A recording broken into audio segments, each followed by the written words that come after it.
नमस्कार, खबर उत्तराखंड देख रहे हैं आप और मैं हूं आपके साथ गौरव राजेंद्र। बुलेटिन की शुरुआत करते हैं। मुख्यमंत्री धामी ने रविवार को डॉक्टर भीमराव अंबेडकर स्टेडियम में आयोजित विरासत आर्ट एंड हेरिटेज फेस्टिवल का शुभारंभ किया।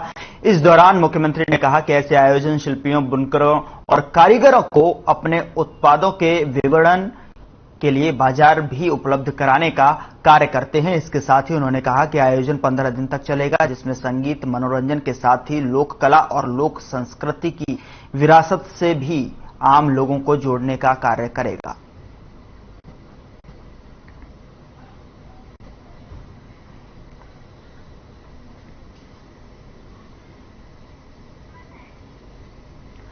तो डॉक्टर भीमराव अंबेडकर स्टेडियम में विरासत आर्ट एंड हेरिटेज फेस्टिवल का आयोजन हुआ, जिसका शुभारंभ सीएम पुष्कर सिंह धामी ने किया।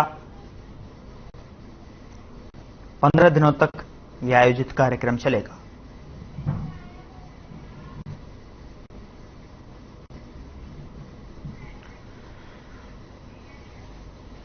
अंकिता हत्याकांड के बाद जहां उत्तराखंड में महिलाओं की सुरक्षा को लेकर तमाम तरह के सवाल उठाए जा रहे हैं, वहीं महिला एवं बाल विकास मंत्री रेखा आर्य का बयान सामने आया है, जहां उन्होंने कहा कि उत्तराखंड की सरकार महिलाओं की सुरक्षा को लेकर पूरी तरह से प्रतिबद्ध है और 2017 से जब से भारतीय जनता पार्टी की सरकार उत्तराखंड में आई है, महिलाओं की सुरक्षा को लेकर कई बड़े निर्णय भी लिए गए हैं। मुख्यमंत्री पुष्कर सिंह धामी लगातार महिलाओं की सुरक्षा को लेकर मॉनिटरिंग भी करते हैं।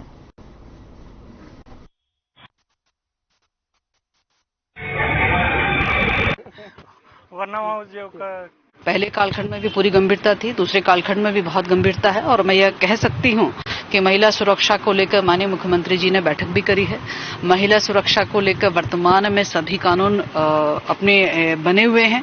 कार्यस्थल पर किसी प्रकार की यौन प्रताड़ना, किसी प्रकार की छेड़छाड़ इत्यादि के लिए बाकायदा प्रॉपर कमेटियां बनी हुई हैं और उन कमेटियों पर बस मुझे इतना कहना है कि यदि किसी के सामने किसी भी प्रकार की, किसी भी बालिका हो, महिला हो, औरत हो, यदि कहीं कोई छेड़खानी होती है तो वो संबंधित जगह पर शिकायत करना और 90 दिनों के अंदर शिकायत का निस्तारण होना, यह हम लोगों ने महिला सुरक्षा के दृष्टिकोण से पहले से ही व्यवस्था की है। वरना मैंने बोला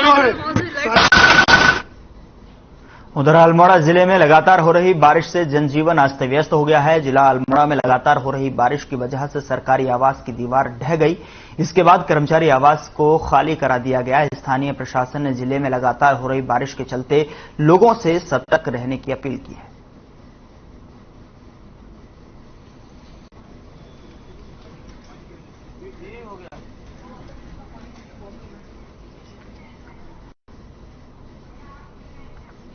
उत्तराखंड क्रांति दल का प्रदेश स्तरीय अधिवेशन कुमाऊं के बागेश्वर की कत्यूर घाटी में यूकेडी के प्रदेश अध्यक्ष और स्तरीय अधिवेशन का आयोजन किया गया। इस अधिवेशन में कुमाऊं और गढ़वाल जिले के यूकेडी नेताओं ने शिरकत की। अधिवेशन की जानकारी देते हुए यूकेडी नेता पुष्पेश त्रिपाठी ने कहा कि उत्तराखंड में राजनेताओं का भ्रष्टाचार और चरित्रहीनता सबके सामने आ गई है और उत्तराखंड की जनता बीजेपी और कांग्रेस पार्टी से मोहभंग हो गया है और जल्द ही जनता के मुद्दों को लेकर आंदोलन किया जाएगा।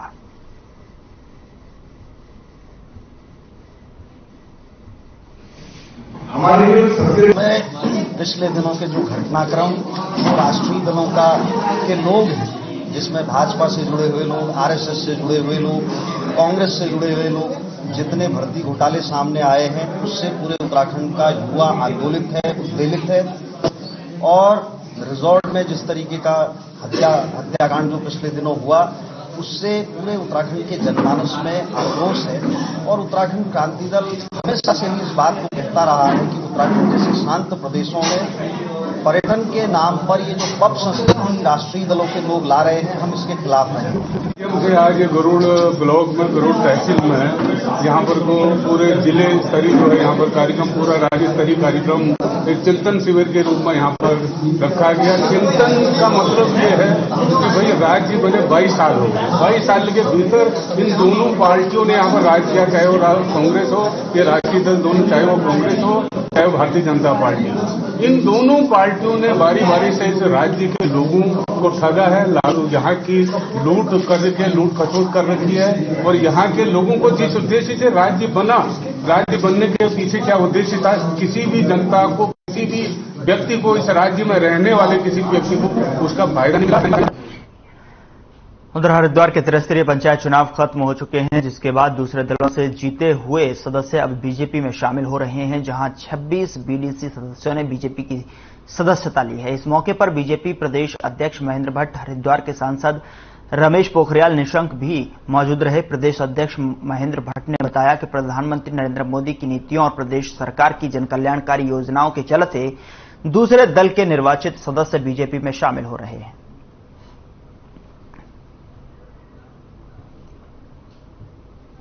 यहाँ पर आए हमारे सांसद हैं, तो मैं आज के शुभ अवसर तो भगवानपुर सीट के बारे में विभिन्न प्रकार की चर्चाएं हो रही थी।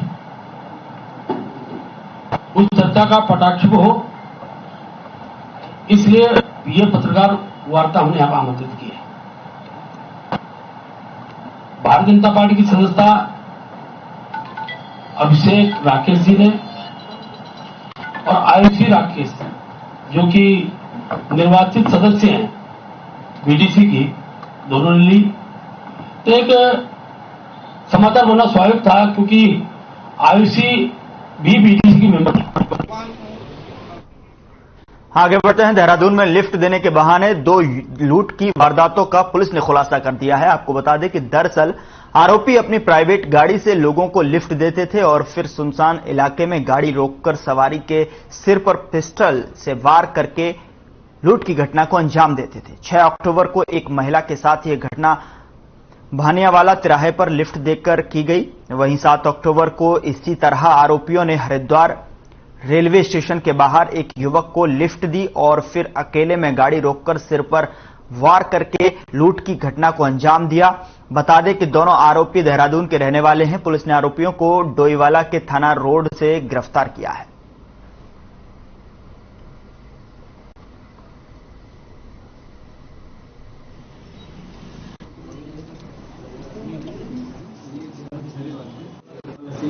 रुपया निकाला था और आकर के डोईवाला के पास ही अपने किसी जान पहचान वाले के ठेले में अपना बैग रखा और साइड में चला गया।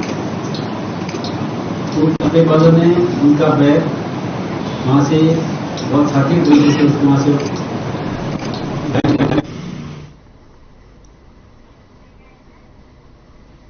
इंटरनेशनल सुजोक एसोसिएशन की तरफ से 11 अक्टूबर को राजभवन में राष्ट्रीय स्तर के सेमिनार का आयोजन किया गया है। इस सेमिनार में मुख्य अतिथि के तौर पर राज्यपाल गुरमीत सिंह शामिल होंगे और साथ ही प्रदेश के सीएम पुष्कर सिंह धामी भी शिरकत करेंगे। सेमिनार में सुजोक उपचार से लोगों को स्वस्थ और सुखी बनाने पर चर्चा की जाएगी। तो सुजोक उपचार पर चर्चा होगी। राष्ट्रीय स्तर के सेमिनार का आयोजन राजभवन में एक कार्यक्रम का आयोजन होगा। सुजोक उपचार पर चर्चा होगी।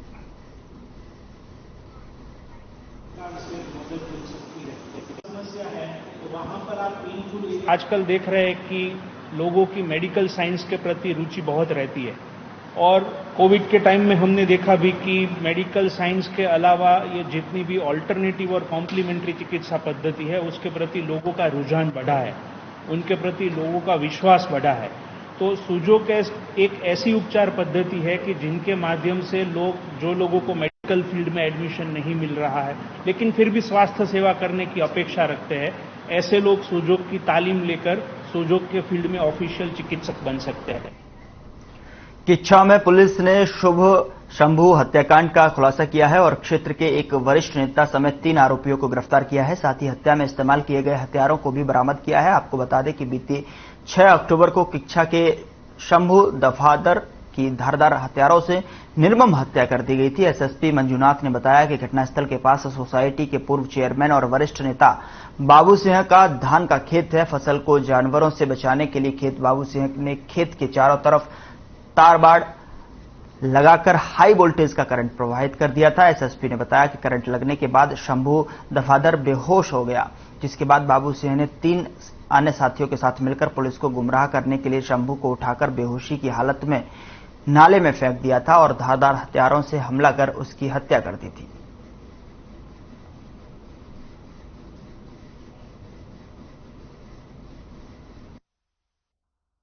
6 तारीख को हमको एक बॉडी मिली थी पिच्चा क्षेत्र में, नाले के निकट, जंगल और नाले के निकट में। तो उसमें जानकारी आया कि ये जो बॉडी है जिसके ऊपर बहुत ज्यादा इंजुरीज है, पैर के ऊपर भी अन्य जगहों पे भी बहुत ज्यादा इंजुरीज है, वो ब्रूटल मर्डर का एक केस तो ऑलमोस्ट लग ही रहा था। तो वो व्यक्ति जो है श्री शंभू दफादार, जो लकड़ी का काम कर रहा था, वो 4 तारीख की शाम को लकड़ी लेने जंगल में गया था, तब से मिसिंग था। मिसिंग हालांकि दर्ज नहीं हुआ था, तो सीधे हमें बॉडी मिल गई। तो इस जघन्य अपराध है, इसको सॉल्व करने के लिए हमने विभिन्न टीमें लगाया था। इसका मॉनिटरिंग जो है सीओ सितारगंज के अलावा मेनली हमारा एसपी सिटी का रुद्रपुर मनोज भी कर रहे थे। सर ने बोला जो इनको फांसी उसी देंगे, हमने कहा हाँ हमें फांसी इनको देना है, इन्होंने जैसे करा वैसे इनको करना है। और क्या हमें इंसाफ चाहिए, फांसी इन्हीं को देना है। छोटे छोटे मेरे बच्चे हैं, मैं कमा के खाती, मियाँ बीवी दोनों कमा के खाते थे। इन्होंने मेरे पति को बेरहमी से मारा है। ऐसे क्यों मारा है इन लोग? हमें फांसी देनी चाहिए। ऐसे कौन सी गलती किया इन्होंने जो इनको मारा? वक्त छोटे से ब्रेक का, फौरन हाजिर होते हैं कुछ और खबरों के साथ।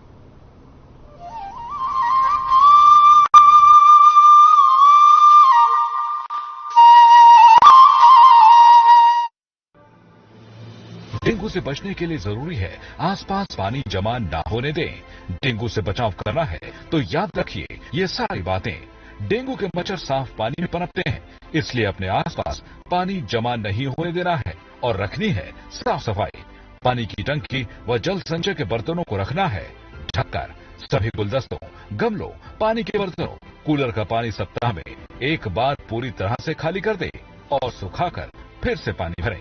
प्रयोग में न आने वाले खाली बर्तन, बोतल, डब्बे, टायर, नारियल के खोल जैसी चीजें इधर उधर ना फेंके। इनमें जमा हो सकता है बारिश का पानी और पनप सकते हैं डेंगू के मच्छर। मच्छरों से बचने के लिए ऐसे कपड़े पहने जो शरीर को ज्यादा से ज्यादा ढके। मच्छरदानी का इस्तेमाल करें।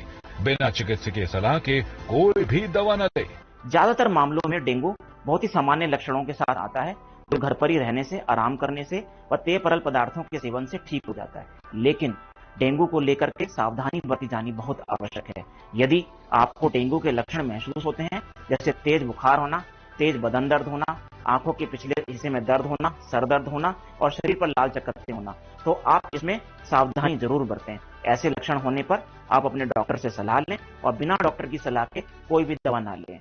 जागरूकता के साथ बरतनी है सावधानी।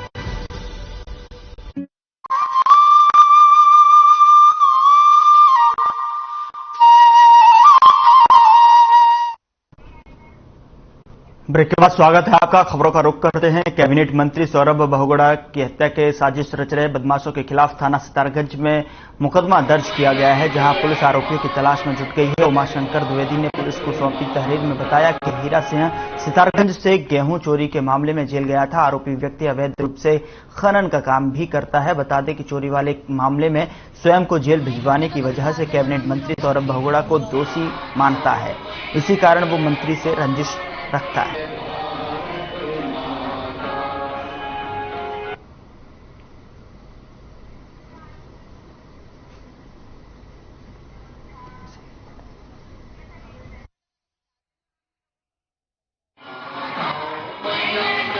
जी को किसी के द्वारा पता चली कि इस तरह से आपके साथ ये साजिश की जा रही है आपको जान से मारने की।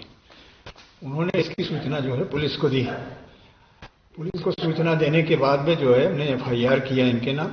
ये लोग जो है पैसा दे करके और किसी के थ्रू माननीय मंत्री जी को जान से मरवाना चाहते थे। पुलिस अपनी कार्यवाही कर रही है। अब जो मामला होगा वो सामने आएगा। जो इसमें एक तो जो है ये अपना सिसोना के पास एक कौन सा कोटा फार्म है, वहां के रहने वाले हैं हीरा सिंह। हमारी फोटो में कभी डालते नहीं हम लोग। सौरभ बहुगुणा की हत्या की साजिश को लेकर तहरीर दी गई है। 4 बदमाशों के खिलाफ मुकदमा दर्ज हुआ है, जिसमें कि कैबिनेट मंत्री की हत्या की साजिश के लिए तहरीर दी गई है। आगे बढ़ते हैं। मंगलौर में ग्राम पंचायत सदस्य महासंघ ने प्रेस कॉन्फ्रेंस की, जिसमें आसपास के गांव के नवनिर्वाचित वार्ड पंचायत सदस्यों के प्रतिनिधि शामिल हुए। जहां ग्राम पंचायत सदस्य महासंघ ने सभी प्रतिनिधियों को सम्मान पत्र बांटे और पंचायत सदस्य को उनकी भूमिका बताई। साथ ही उन्हें आगे चलकर किस तरह अपने वार्ड का विकास करना है ये भी बताया गया है। इसके अलावा पंचायत के बजट को सही रूप से कैसे खर्च किया जाए, इस पर भी चर्चा की जाए।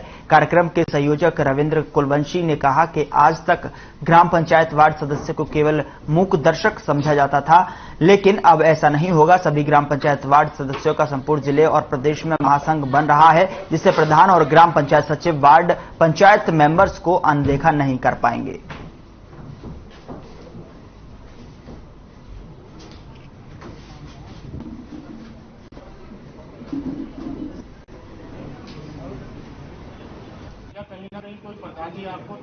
जितने भी नवनिर्वाचित जिला हरिद्वार से ग्राम पंचायत वार्ड सदस्य जीत कर आए हैं, ये उन सभी को यूनाइटेड करने के लिए रखी गई है और उन सभी को ये बताने के लिए रखी गई है कि पंचायती राज अधिनियम आपके लिए क्या पावर आपको देता है, संविधान के तहत आपको क्या पावर आपको दी गई है। और साथ में हम लोगों ने इनको सम्मान पत्र भी दिया अपनी तरफ से, अपने संगठन की तरफ से, जो कि एक छोटी सी भेंट है इनके लिए।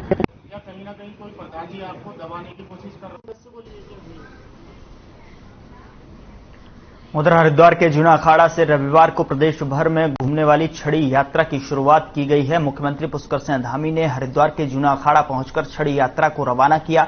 इस दौरान बड़ी संख्या में साधु संत मौजूद रहे। बता दें कि जूना अखाड़ा की ओर से प्रदेश भर के सभी प्रमुख स्थानों पर भ्रमण के लिए छड़ी यात्रा शुरू की गई है, जहां सीएम ने कहा कि छड़ी यात्रा से प्रदेश भर में भ्रमण करेगी और पलायन रोकने के लिए भी सकारात्मक संदेश देगी। जूना अखाड़ा से पहले मुख्यमंत्री ने हरिद्वार के जगत गुरु आश्रम पहुंचकर शंकराचार्य स्वामी राजराजेश्वराश्रम से भी मुलाकात की। इस दौरान बीजेपी के कई नेता भी मौजूद रहे।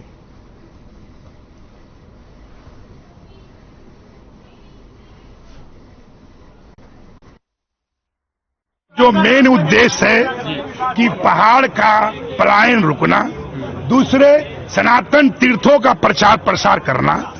जैसे कि आप जानते हैं, बहुत लोगों को पता भी नहीं होगा कि कभी चीन के 80% लोग बागेश्वर में व्यापार करते थे। इंटरनेट में देखेंगे 1700 में वहां टनकपुर टू पिथौरागढ़ ट्रेन पास किया गया था। तो अपने आप में जो चीज इतिहास खो रहा है, लोग पलायन का भूल रहे हैं, उसको जागृत करना। अपने कालखंड में चल रही है, बागेश्वर से ये छड़ी यात्रा प्रारंभ होगी। अब ये यात्रा यहाँ से प्रारंभ होकर पूरे उत्तराखंड का भ्रमण करेगी। हम भगवान से प्रार्थना करते हैं छड़ी यात्रा के माध्यम से उत्तराखंड का पलायन रुके, उत्तराखंड की बेरोजगारी कम हो, समस्त प्रकार की आने वाली विघ्न बाधाएं दूर हो, हमारे यहाँ होने वाली आपदाएं दुर्घटनाएं समाप्त हो।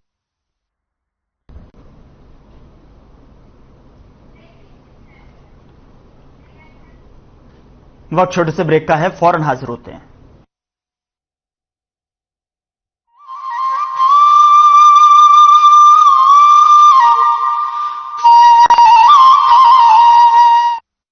गौवंश में फैल रहे लंपी स्किन रोग से निपटने के लिए उत्तराखंड सरकार कर रही है प्रयास। पशुपालकों को मिल रहा है इस बीमारी से लड़ने में सरकार का साथ। प्रदेश के कई जनपदों में लंपी स्किन रोग के मामले सामने आते ही उत्तराखंड सरकार जरूरी कदम उठा रही है। गौवंश पर लंपी स्किन रोग का न पड़े प्रभाव, इसीलिए पशुपालक जरूर करें ये उपाय। पशुओं के बाड़े में मच्छर, काटने वाली मक्खी, जूं आदि रोग वाहकों का नियंत्रण करें। पशु आवास और उसके आसपास स्वच्छता पर विशेष ध्यान दें। रोगग्रस्त होने पर पशु को घर से अलग स्थान पर रखें और किसी भी स्थिति में खुला न छोड़ें। रोग से संक्रमित पशुओं की देखभाल करते समय सभी आवश्यक जैव सुरक्षा उपायों जैसे साबुन एवं सैनिटाइजर का भी नियमित उपयोग करें। रोगी पशु में रोग प्रतिरोधक क्षमता बढ़ाने के लिए संतुलित आहार, हरा चारा, दलिया, गुड़, बांटा आदि खिलाएं। लंपी स्किन रोग होने पर नजदीकी राजकीय पशु चिकित्सक की सलाह से ही उपचार कराएं। लंपी स्किन रोग से बचाव के लिए उत्तराखंड सरकार लगातार निगरानी रख रही है। राज्य के 13 जिलों में लंपी स्किन रोग से निपटने के लिए अभियान चलाया जा रहा है, जिसके अंतर्गत 350 से अधिक रैपिड रिस्पॉन्स टीमें तैनात हैं। लंपी स्किन रोग की रोकथाम हेतु वैक्सीनेशन कार्य का प्रभावी रूप से क्रियान्वयन। अब तक करीब 3.25 लाख से अधिक गौवंशों किया वैक्सीनेट। पशुपालकों की समस्याओं के त्वरित समाधान हेतु 24 घंटे हेल्पलाइन नंबर 1800-120-8862 जारी। पशुपालकों तक हर संभव मदद पहुंचाने के लिए प्रतिबद्ध है उत्तराखंड सरकार।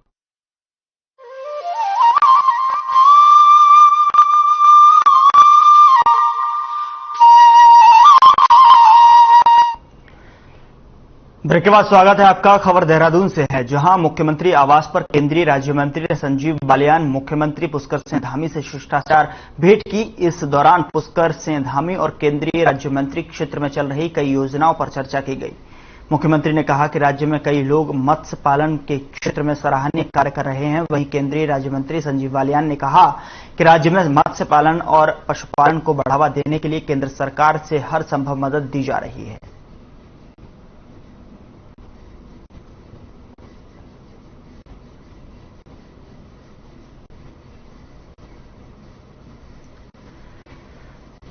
खबर राजधानी देहरादून से है, जहां प्रदेश की सबसे बड़े दून मेडिकल कॉलेज अस्पताल के ब्लड बैंक से प्लेटलेट्स गायब होने का मामला सामने आया है। जब मामला मुख्यमंत्री हेल्पलाइन तक पहुंचा तो अस्पताल प्रशासन में हड़कंप मच गया, जिसके चलते मेडिकल कॉलेज अस्पताल के प्रिंसिपल डॉक्टर आशुतोष सयाना ने पूरे प्रकरण में जांच के आदेश दिए। तो वहीं अस्पताल प्रशासन ने ब्लड बैंक के सभी कर्मचारियों के बयान भी दर्ज किए हैं।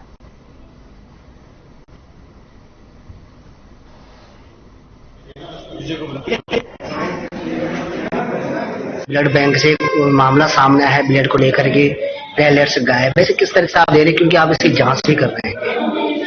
देखिए, एक जांच कमेटी बनाई गई है। हमें साहब की तरफ से हम लोगों को आदेश हुआ है। 4 लोगों की एक कमेटी है, जिसमें एक ट्रांसफ्यूजन के एक्सपर्ट भी इसके एक्सपर्ट मेंबर है। हमारी टीम के द्वारा 6 तारीख को ब्लड बैंक में खुद जाकर वहाँ के इंस्पेक्शन और जो भी उनके रिपोर्ट्स वगैरह। आगे बढ़ते हैं। दिनेशपुर में अवैध कच्ची शराब के खिलाफ पुलिस ने अभियान चलाया है। इस दौरान 3 भाइयों के खिलाफ गुंडा एक्ट की कार्रवाई कर जिला बदर कर दिया है और पुलिस ने 3 भाइयों को उत्तर प्रदेश की सीमा पर छोड़ दिया। जिसके बाद थाना अध्यक्ष अनिल कुमार उपाध्याय ने बताया कि गांव बुखसौरा के रहने वाला बलदेव सिंह, चरणजीत सिंह, परमजीत सिंह पर अवैध कच्ची शराब बिक्री करने का गुंडा एक्ट के तहत कार्रवाई की गई है।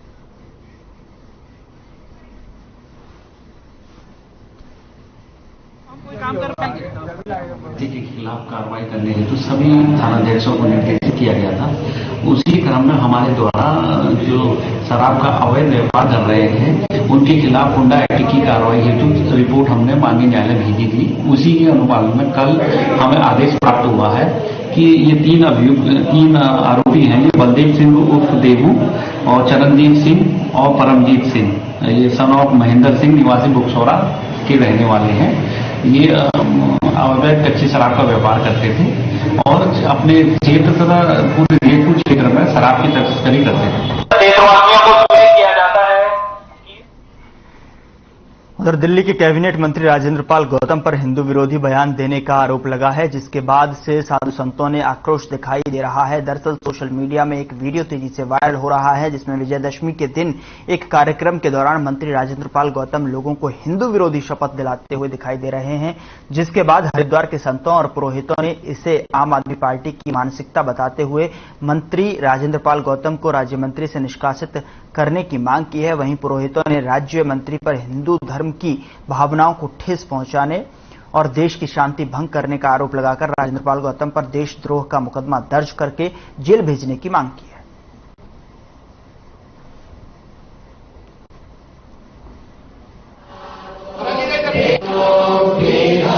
ये कह रहा हूं क्योंकि परंपरा को आहत पहुंचाने की बात है, तो मुझे बहुत दुख है और मुझे केजरीवाल पे खेद है कि जो पूरे देश में अपनी सरकार चाहता है, भारत में रह करके सरकार चाहता है, या वो गुजरात हो, या वो पंजाब हो, या वो दिल्ली हो, या वो उत्तर प्रदेश हो, या वो उत्तराखंड हो, हर जगह अपनी सरकार चाहता है वो। तो उसका एक मंत्री कहता है कि ना मैं भगवान को मानता हूँ, ना मैं किसी देवी देवता को मानता हूँ, ना मैं सनातन संस्कृति को मानता हूँ, ना मैं किसी ब्राह्मण से कोई पूजा पाठ कराऊंगा। मुझे लगता है भारत में रह करके सनातन विरोधी व्यक्ति भारत में राज कैसे कर सकता है और वो शपथ कैसे ले सकता है। देखिए, बड़ा दुर्भाग्य का विषय है कि इस सनातन परंपरावादी भारतवर्ष के अंदर जहां भगवान राम हर किसी के रोम रोम में बसे हैं, कृष्ण जिनकी मुरली की से पूरा जगत गुंजायमान रहता है, ऐसे ब्रह्मा, विष्णु, महेश, इन सब को लोग आदर के तौर पर अपने इष्ट मानते हैं। और ऐसा ही नहीं, अन्य धर्मों के भी जो उनके इष्ट हैं, उनका बराबर सम्मान इस भारतवर्ष में होता है।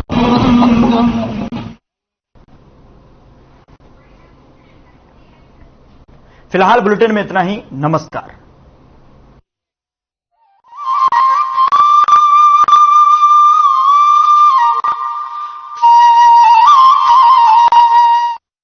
दुनिया के निवेशकों की पहली पसंद बन रहा